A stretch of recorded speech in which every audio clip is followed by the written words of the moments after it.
Alright, so in this video, I'm going to show you how to add an actor to Majora's Mask. In this video, I'm going to be using a hex header. I use a simple one. It's just XHD, I believe, is what it's called. It's free. You just Google it. You can find it pretty simple.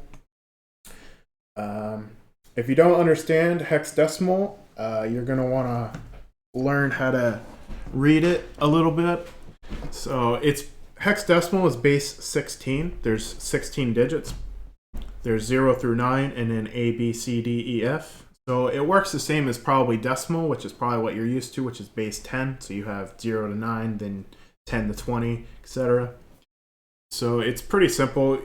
If you can just Google it, look it up. It's pretty easy to understand. It takes a little time of using it to get a little bit of a better grasp on it, but it's not too difficult. The second thing you're going to want is Scene Navi, which I have a modified version that I added some better support. So you're going to want to get that. I'll have it linked in the video description. And then the other thing you're going to want is obviously Majora's Mask ROM, which I will not link to you because legal reasons. So you'll have to rip your own copy, or however you want to obtain that is your choice. Once you have these, you should be ready to go. The first thing you're going to need to do is Scene Navi actually requires a decompressed ROM, which a normal ROM is not decompressed. You can see here it's 32 megabytes. This is a compressed ROM, so to decompress it, there are some programs you can get, but they're usually command line programs. And even those are pretty simple to use. Some people might not know how to use them, so I've got an even better solution for you that's a little bit easier. You can go to my website, which is jimmy1717.com. You can click this first link here for the Majora's Mask editor. And once you're here, you can use File Open. You can go to your ROM and select Open. Sometimes it fails to open it. You'll just have to refresh the page and try again. But it should open it. And over here, there's this second icon. If it's zipped up, that means your ROM is compressed. And putting your cursor over it will show this little message saying that it is compressed. You can then come over here, use File, Compression, Decompress ROM. And as soon as you click this, it'll actually freeze a little bit. That's because it's decompressing the ROM. So now it's finished. You can see over here it's unzipped. So it says ROM is no longer compressed. Now you can use File, Save.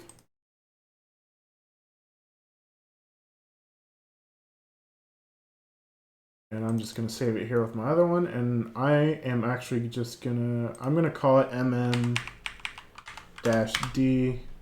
because it's decompressed. Save it, and now that's good to go. So now we're done with that. So now we can go in Scene Navi and use Open ROM. And just to show, I'm going to try and open up the compressed ROM, the 32 megabyte one. And it's going to give me this error message saying compressed ROMs are not supported. So now we're going to try and open our decompressed ROM, and it should work fine. There it is. Now you can select your scenes from the scene list. And you can use your mouse to click and drag to turn the camera, and WASD to move around. And you can see different things. Next to each scene, you have a drop list, which will then show the setups. And then under each setup, you have your room files, and you can click on one to see stuff for that room. So room 1 in Mayor's residence is this first one out here. Room 2 is the one back here with the mayor in it, and the carpenters and the soldiers fighting. Room 3 is one back here, etc. So you can look around at the different stuff.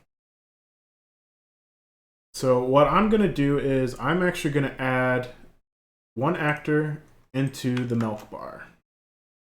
And I specifically chose this location because it has a couple things you're going to want to know that I'll show you that might not happen in other cases. And one of the things is you can see there are 5 different setups here. And since we're going to be editing the room file, we're actually going to need to edit the room file data that exists for each of these setups. So we're going to have 5 different places where we need to update that we've changed the room file. If you get a different scene like Mare's Residence, it only has one, so you only have to update it once. If I only showed you updating it once, then you might get into a case like Milk Bar, and then you might be confused why your ROM no longer is working or has problems. So I specifically chose Milk Bar because it has all these that we're going to need to adjust. Additionally, the simple thing we're going to do is we're going to move our actor list to the end of the room file and just put it there. Nice and simple and easy. Problem is, sometimes there might not be enough space to do that, because the next file, which I can tell you in this case is Stone Tower Temple, is actually going to be in our way. So we have a couple options. We can either move where Stone Tower Temple file is, or we can move the room file. And the easier solution is usually the room file. So I'm going to just, so yeah, those are the things that might come up, and I specifically chose Milk Bar to show these and how to handle them. So first up, so we're actually going to want to open our ROM in our Hex Editor. So there it is. And then in Scene Navi, you can see next to scene names and room names, you actually have this hexadecimal offset. That is where the data exists in the ROM. So I'm going to use search goto, and I'm going to type in this offset of 20C4000. Click OK. And now this is where our room file begins. So one thing you need to begin to understand with room and scene files is the header, which I can tell you is all of this data here. Every 8 bytes is one of the commands for the header and tells it, you know, this data exists at this location. There might be this amount of entries for it and what it is. So in this case, our first command, which is the first 8 bytes here, is the 18 command, which is the alternate header command, which essentially is telling you all of these 5. This obviously is the first one, so there's going to be 4 more. Then you have the 16 command. I do not recall off the top of my head what that is. It might be the sound settings, I think. You have the 08 command, the 12 command, the 10 command, the 0A command, the 0B command, and the 01 command. And then the 14 command is the terminator. So it's basically telling the game, this is the end of the header. So anything after this is no longer header, it's the room data. So the 2 commands that we're worried about here are actually the 0B command and the 01 command. The 01 command is actors. It's telling us there's 2 actors, which in decimal is 18. So if we actually go in Scene Navi here and look at room actors, we can see there's 1 through 18. And then this data exists at offset 74. The other command we're worried about is 0B, which is the objects command. It says there's 14 of them. 1, 2, 3, 4, 5, 6, 7, 8, 9, 10, 11, 12, 13, 14. And they exist at 5.8. So first thing we want to do is get our actor list. So we're going to go to offset 74, which is where our actors start. So if I go back here and select at the beginning of the file, I can select 74 bytes, which is shown down here with the length. And this tells me that the actors start here. Now each actor entry is 16 bytes or 10 in length. So here I have the first actor selected, which if we look here in Scene Navi, it's the first one. Treasure Chest Gameplay. I'm not actually sure why she's in here. She's not used, but she's apparently here. So you can see the actor type is 1C1, which you can see is right here, 1C1. And then the rest of this data is all these other things, like her position, her rotation, her variable, and the flags of when she's supposed to be here, which apparently, according to this, she's only supposed to be here on the first night. You don't actually need to really worry about any of this. at least for the purposes of this video, because once we add our actor in, you're going to be able to open it here in SceneNavi, and you can just edit the values here, which is a lot easier and more human readable than looking at this hex data. So this is our first actor. It told us there's 1, 2 actors, so that means I can select all of them here, which is going to be 1, 2, 0. So this is all of our actors. Now what I'm going to do is, just to make sure I don't lose them or have to come back to find them, I'm going to, with all these bytes selected, I'm going to do copy, file new, and then I'm going to paste. So these are all of my actors. They're right here. I can easily get back to them whenever I need them. So now what we want to do is we want to move our actors to the end of this room. So how do we know where the end is? We know where we're going to know where the end is because we can go to the DMA table, which I have listed here. The DMA table is essentially just the game's file table. It has every file that exists in the ROM listed out, and where they begin and where they end. So we're going to go to our DMA table and find this file's entry, and that'll tell us where it begins and where it ends. So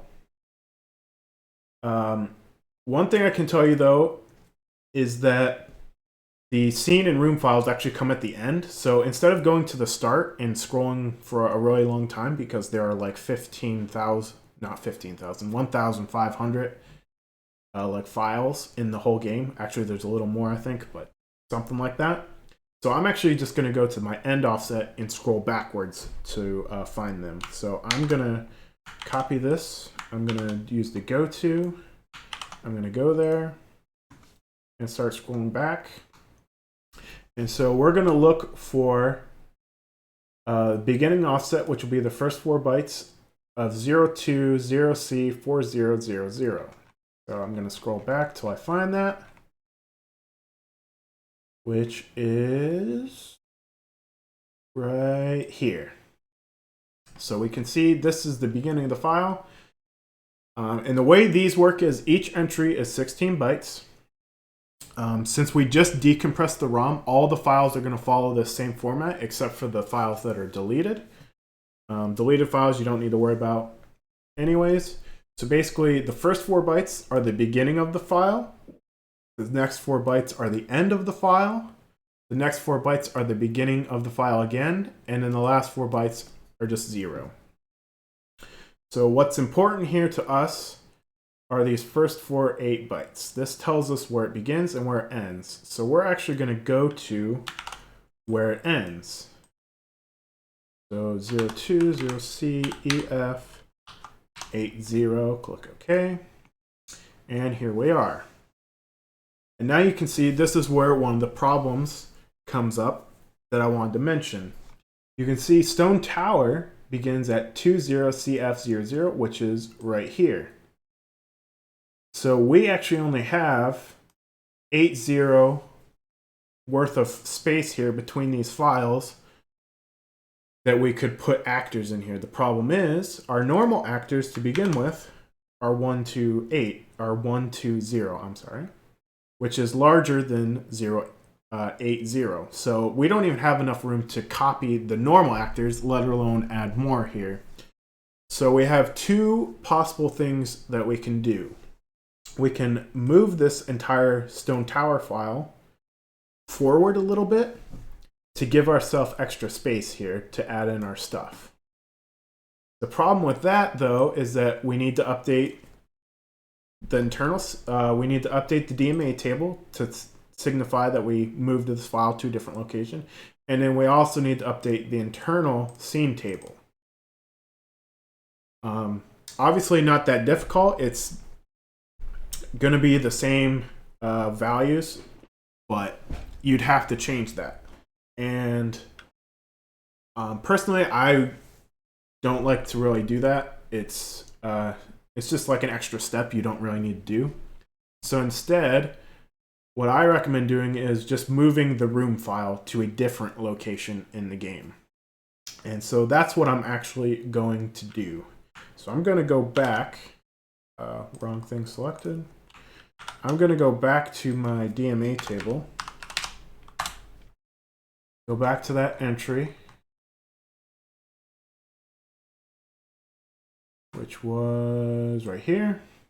And what I'm going to do is I'm going to use a select block. And I'm going to type in this first beginning offset, 02, 0C, 4000. Then I'm going to type in the end offset, 02, 0C, EF, 80. And then I'm going to click OK. Now, this actually selects 1 byte too many. So I need to deselect this first byte. So I'm going to go move my cursor right at the beginning of the byte and hold Shift and click, which will unselect that 1 byte. So now we have our entire room file selected.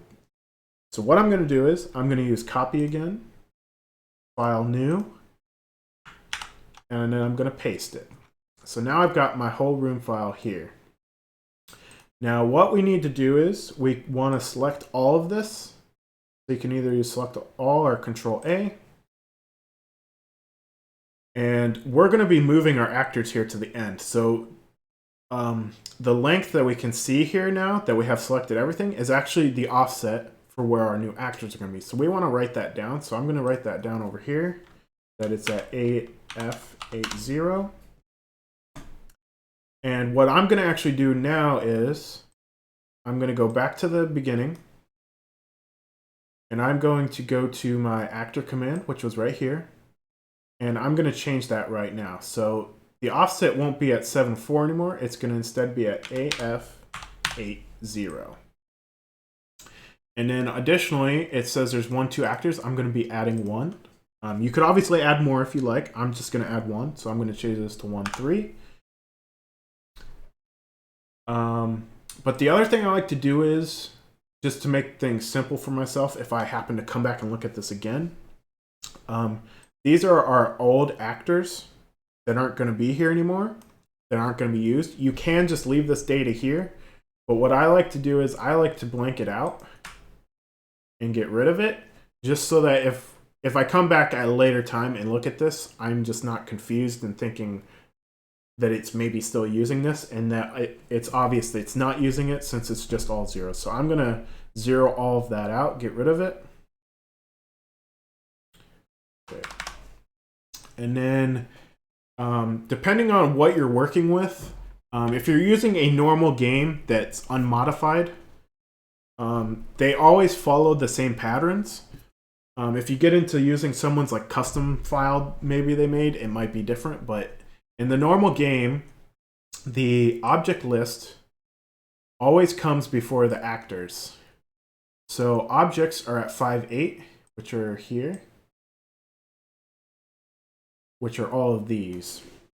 And then your actors come after it. So since we just got rid of all the actors, we now have all this free space.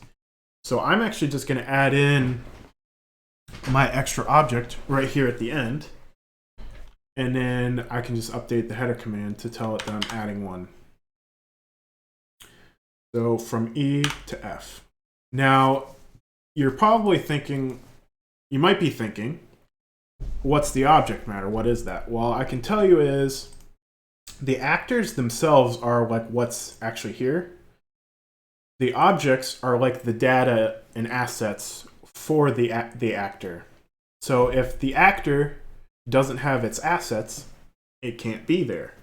So without adding an object for the actor that we're going to add, it wouldn't load. It wouldn't be there. It would essentially, you'd go in the room and it just wouldn't be there. So for this example, I'm adding a square signpost, which means I need to add object FC because that's what's used for the square signposts. And you might be wondering, how do you tell? What do you need? So what you can do here is you can come to the Cloud Modding Wiki for Majora's Mask. You can go down here to Actor Variables. And this is an entire list of all the actors. It tells you their ID and what object they need to load. So for example, if you wanted to add a treasure chest, you would add an actor with ID 6, and you would need to have object C loaded. So in my case, I'm adding the square sign.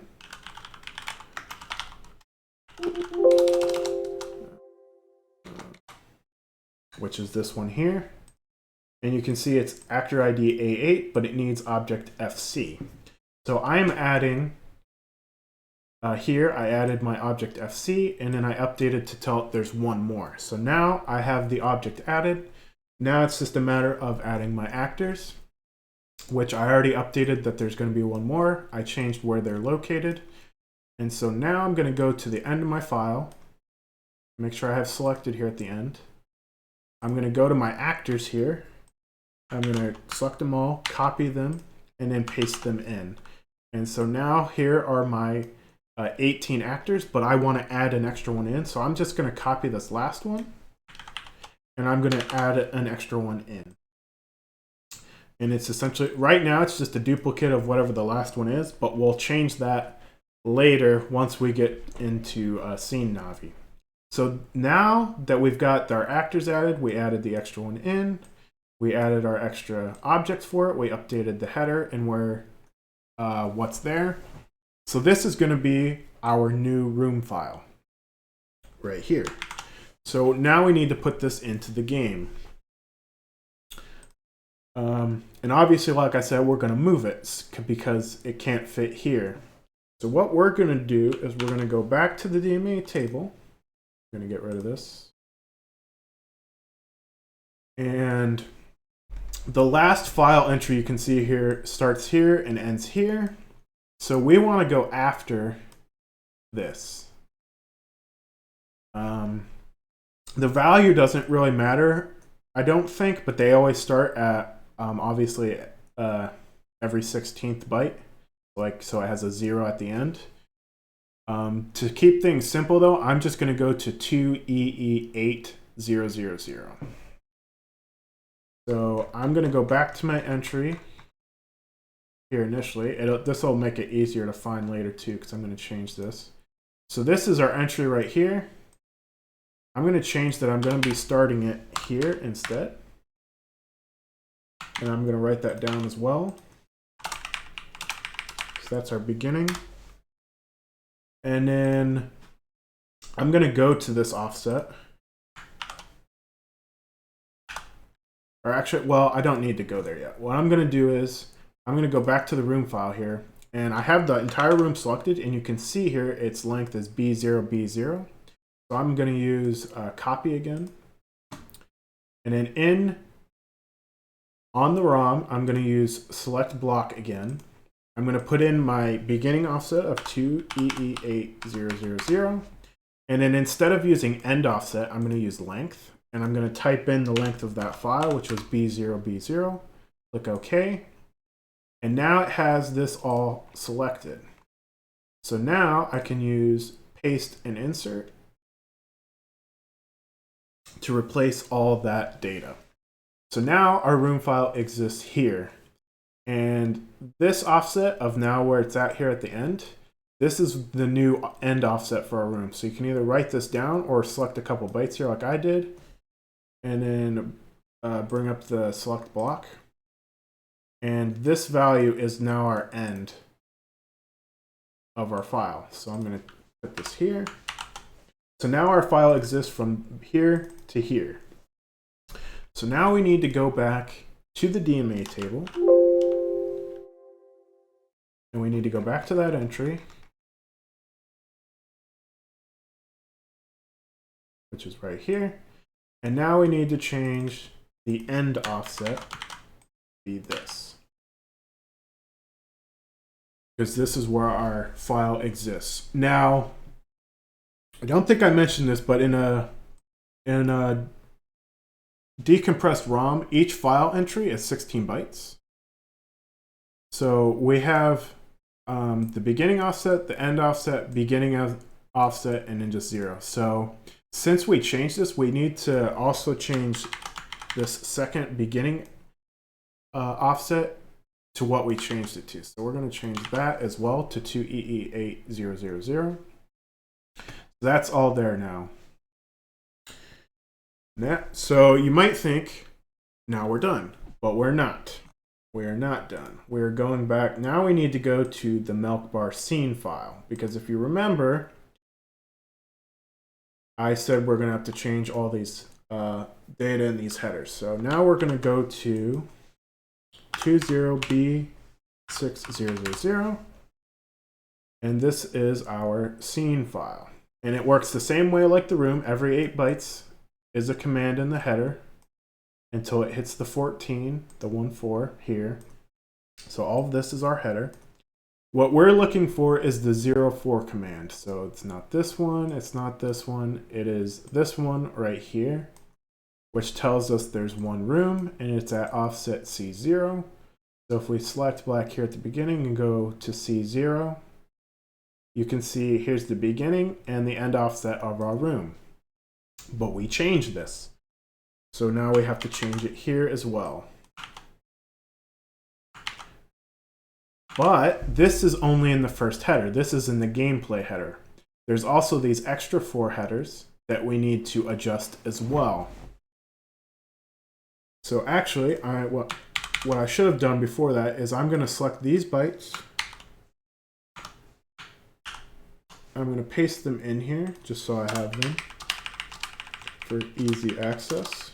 Whoops, I want to delete that. So now I have these old offsets. So now I'm going to replace this one and this one.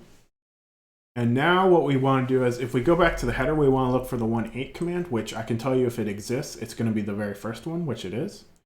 That data is at 90, so we're going to go 90. And these are the offsets for all of these other headers. So there's 4 more. So you can see there's one here, one here, one here, and one here. So you can actually go to those offsets by selecting and dragging like I did before, and then you could use the select block and use length again and go to the first one here, which is 2D50, 2D50, click OK. And you can see we're at the next header.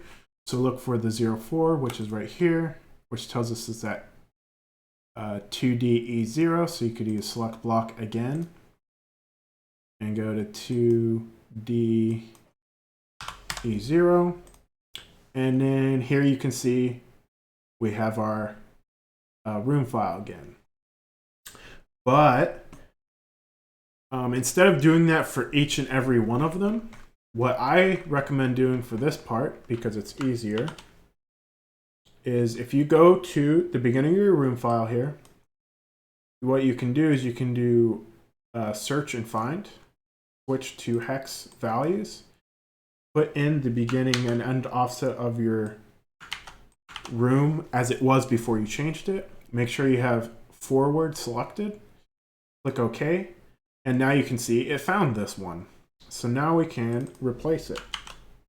Now, keep in mind, there's going to be 4 more. So we know there's 4 coming up. So we only want to change 4. So we're going to replace this and this. And then you can use search find again or press F3. So there's the next one. So that's this is 2 of 4 that we have remaining. Then use F3. I found another one. So we can replace that. And use F3. So this should be our last one.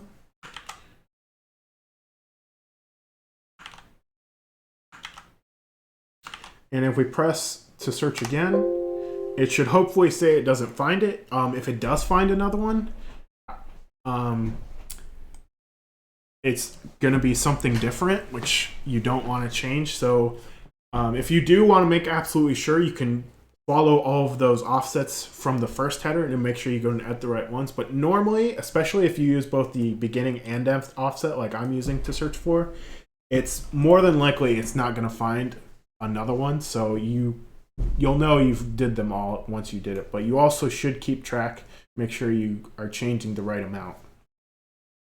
So now that we've got all of those done,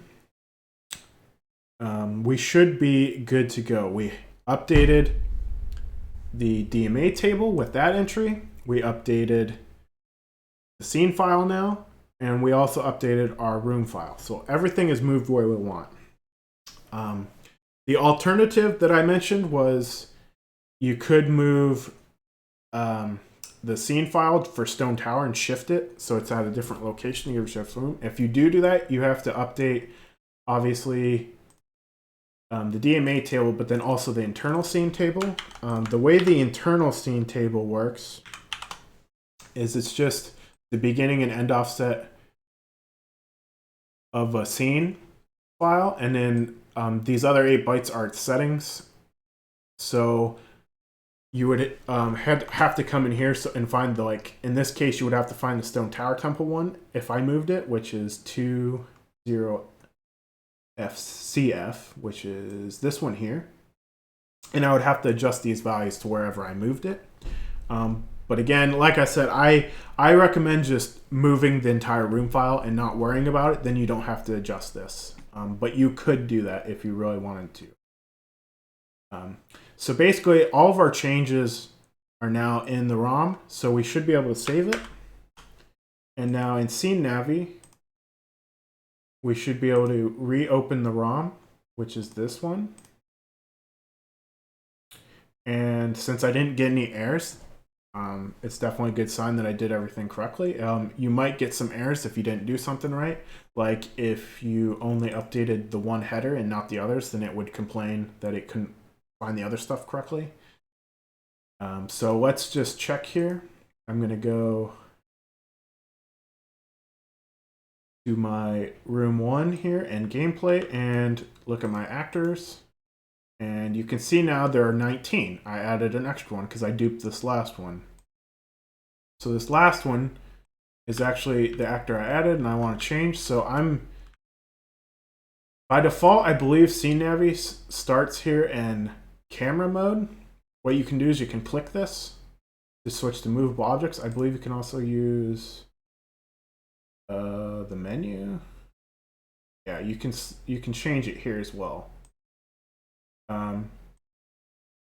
But to make sure I grab the right thing, I'm actually going to move this first. I'm just going to change this to like 250. So now I can see it's this one. And now I should be able to click and drag on it. One thing I will tell you is you want to be careful though, because especially if you get a scene where there's like a big water box, it can be very easy to click and drag the water box around rather than your actor, and you probably don't want to do that. So you got to be a little careful when you're using movable objects. But now I can click and drag and move it wherever I want. I'm going to move it over. I'm just going to put it like right here, right at the start, so I can easily see it for my testing. And I want to put it like ground level, so I'm going to change this to like 152. That's pretty good. And now I moved it by accident, so put it back. There we go. So now I've got this here. But obviously, I don't want this to be terminal field sound effects. I want this to be my square sign, so I'm going to change this. I know it's A8, and now it's a square signpost. And I can edit these things. I can tell you for a square sign at least, you don't want to use any of these. Leave that like as none. Actor cutscene, you want none. Your position, obviously, you can adjust to fine tune it, or you can click and drag if you use the movable objects. And in rotation, you don't, for a sign at least, you don't really want to use X or Z. You can, but you don't really want to. The hitbox doesn't actually adjust with it for some reason. It's not set up to. So if you lay a sign like flat on the ground, the hitbox and like for reading the sign will still be as if it's standing straight up. So ideally, you really only want to use the Y rotation. But you can change this to be whatever you want. And obviously this arrow and the blue circle signifies which way it's facing. And you can use, 0 to 356 for whatever degree of rotation you want.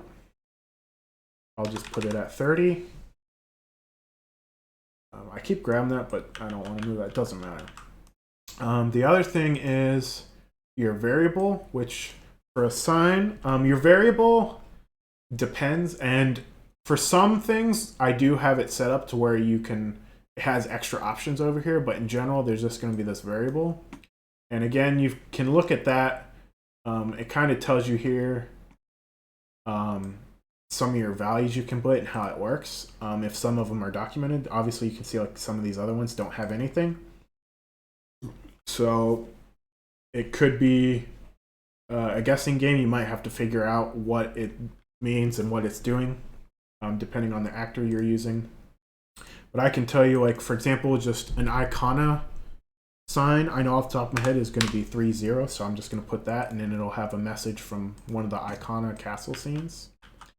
And then the other things is down here is you've got all these flags or checkboxes for when the actor is here. So each one of these check boxes signifies a 12-hour period of time during the game. Now, normally, 0th day is only during the intro when you're playing as Deku-Link till you get to Clocktown and it turns dawn of the first day.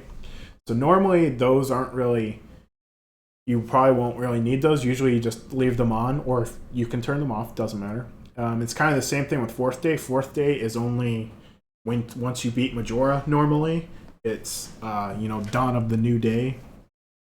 So the only ones you really necessarily need to worry about are these 1st, 2nd, and 3rd days. So say you want the sign to be here only during the day and not at nighttime, you could turn all these night ones off and then it won't be there. And actually I'm going to do that just to show it.